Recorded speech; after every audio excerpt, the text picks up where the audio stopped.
In the previous units, we've been talking about culture and the rules that exist in a society, how we learn about those rules, and then how we interact with each other as individuals or as groups.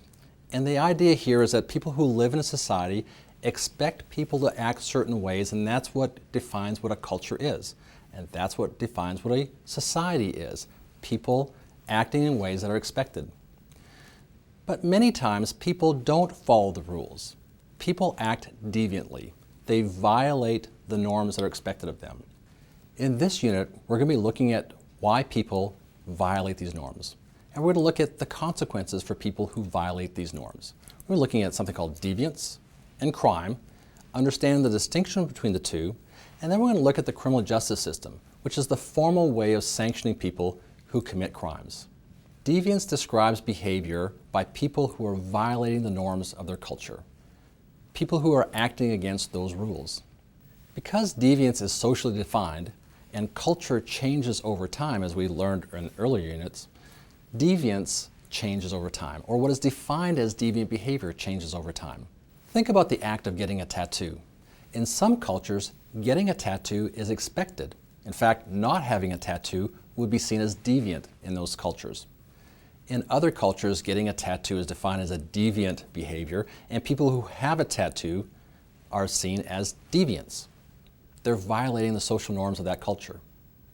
Think about the American view of tattooing and how that has changed over time. In the 1950s and 60s, people who had tattoos in America were seen as deviant. Just having a tattoo defined you as deviant. Nowadays, people have a totally different view of tattoos, and it's becoming much more commonplace.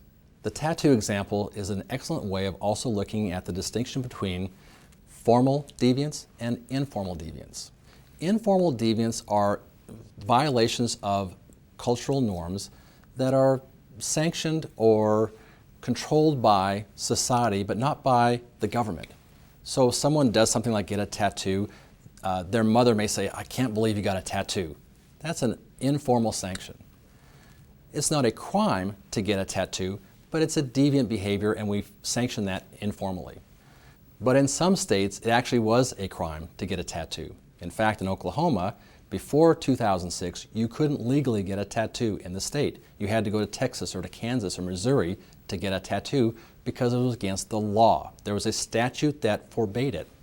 That's a formal act of deviance. It has been formally defined by the government as an illegal act.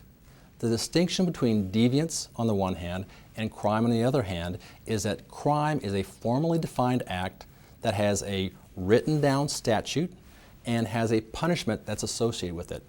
Thou shalt not do this. If you do, you will get punished this way. This distinction between formal deviance and informal deviance leads us to a discussion of formal social control and informal social control. Informal social control is the way we control people's behavior around us ourselves. If someone acts a way that we don't approve of, we sanction them informally. We may tell them, you shouldn't do that. We may look at them in a funny way.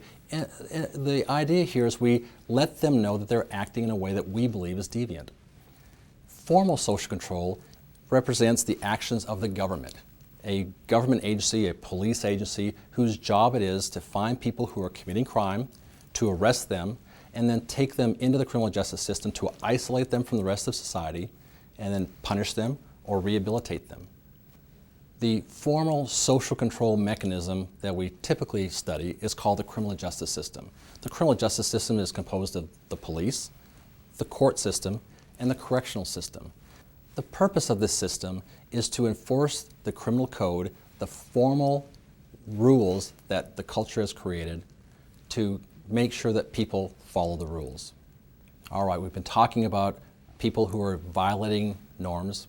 We've been talking about why people violate these norms, and there's whole sets of theories about why people commit crime or behave deviantly. And we talked about the informal and social control mechanisms that try to coerce people to behave the way culture says people should behave. All right, go ahead and read all the material that's provided in this unit. Make use of those resources I provided for you, and good luck.